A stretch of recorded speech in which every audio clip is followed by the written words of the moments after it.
This question came up in 2004. It's proof by induction, proof of an inequality. And we've got to prove that 2 to the power of n is greater than or equal to n squared for n, an element of the natural numbers, and greater than or equal to 4. The method for these proofs is to start by calling this proposition n. We're proposing that this is true, so we just give it a title, and that title is proposition n. So Pn, or proposition n, says that 2 to the power of n is greater than or equal to n squared for n, an element of n, and greater than or equal to 4. And the steps in any induction question are always the same, even though the questions themselves vary, but the steps will always be the same. The first step is always to take the first value of n, which is 4 in this case, and to prove that it's true for n equals 4. So let's get proposition 4. Well, that would say that 2 to the power of 4 is greater than or equal to 4 squared. 2 to the power of 4 is 16, and 4 squared is also 16. So we have just shown that this works for n equals 4. So just maybe tick to say that's okay. The next step in an induction proof is always to just pick some random value k and assume that it's true for that value. So we call that proposition k. So proposition k says that we just put in k for n. So it says that 2 to the power of k is greater than or equal to k squared. And we're going to assume that's true. So we just put down there beside it that it's assumed.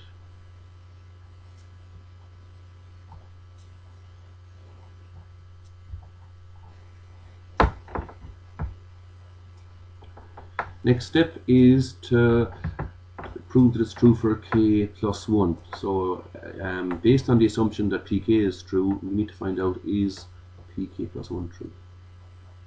So pk plus 1, if it were true, would state that, if you just fill in k plus 1 everywhere for k, would state that 2 to the power of k plus 1 would be greater than or equal to k plus 1 to be squared. So this is the thing we're trying to prove. This is the key step here.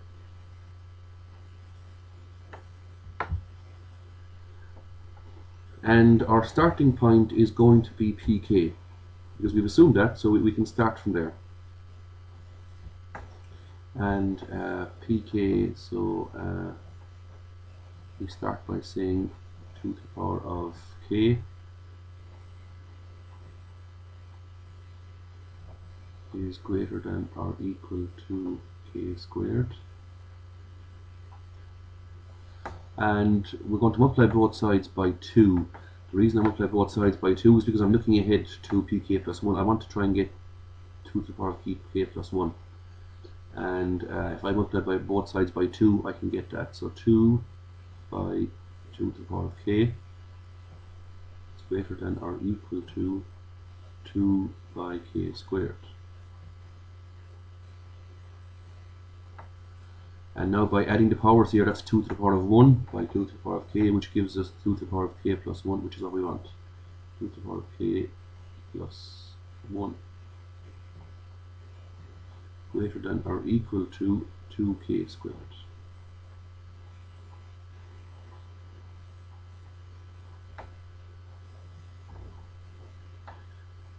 Now the next step is just to recap on the whole question for a sec, and just to notice, if we just label some of these things to make it easy to follow, we'll call this A, we'll call this B, and we'll call this C here.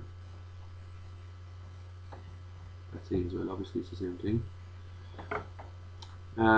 The whole point of the question is to prove that A is greater, just to keep it simple, that A is greater than or equal to C. but we have just proved that A is greater than or equal to B here.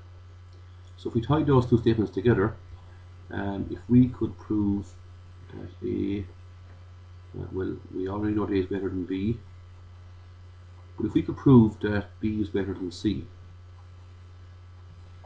well, that would mean that obviously A would have to be greater than C as well. So for example, the number 10 is greater than 9 is greater than 8, therefore 10 must be greater than 8. That's the logic we're using here. So to prove that A is greater than C, all we really need to do is to prove that B is greater than C, because A is already greater than B. So that means we take a slight detour here with B and C, and we work those out separately. So we need to prove that if we can prove that 2k squared is greater than or equal to k plus 1 squared. That's all we need to do to finish off the proof. And so we'll put a question mark there because we haven't proved it yet. So let's try that. 2k squared greater than or equal to, square out the bracket, and you get k squared plus 2k plus 1. Bring everything to one side, and you get k squared minus 2k minus 1 equals 0, or sorry, not equals to, be careful here, is greater than or equal to 0. Now, just taking this expression here on the left, we're going to use the method of completing the square, because this will finish off the step for us. If you look at what happens when we complete the square, so it's k squared minus. You divide this number by 2, which gives me 1, and then square it, which is plus 1. So it's minus 2k plus 1 to complete the square. So again, divide this number here by 2, which gives me 1, and square it, which is 1 also. Now we can't just bring in a plus 1 like that without compensating. We need minus 1 overall, so it's plus 1 and minus 2 to compensate.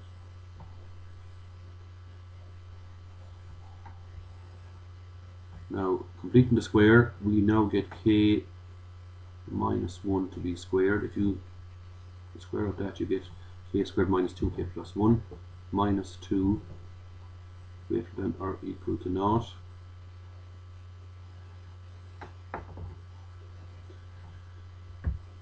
And of course that gives us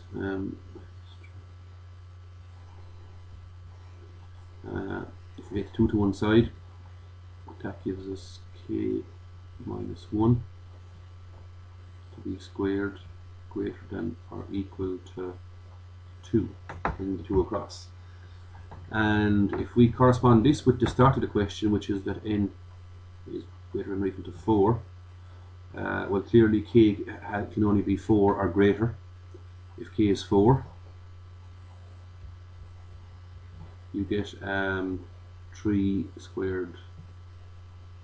4 minus 1 is 3, 3 squared, which is definitely greater than or equal to 2. And if you want to get bigger after that, obviously, k equals 5, k equals 6, and so on. So it will always be greater than or equal to 2. Therefore, we have proved what we wanted to, which is that B is greater than C.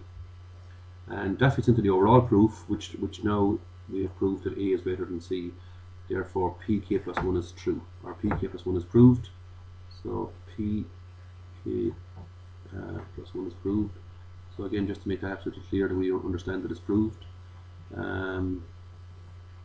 So k equals 4.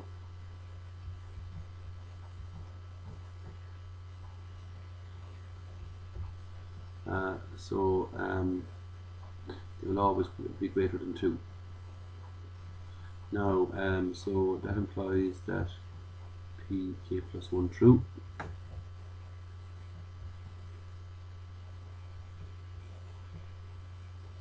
Of course, it's only true assuming that pk is true. We assumed throughout our whole proof that it was true for k, and now we tied the whole lot together by noting that it was definitely true for p4. So if k was 4, it will be true for that value of k, but pk plus 1 is true means it's true for the next one as well. So if k is equal to 4 is true, k equals 5 is true, and so on. So we just tidy up there by saying k equals 4 true implies that k equals 5 true, etc. And that implies it's true for all values of n.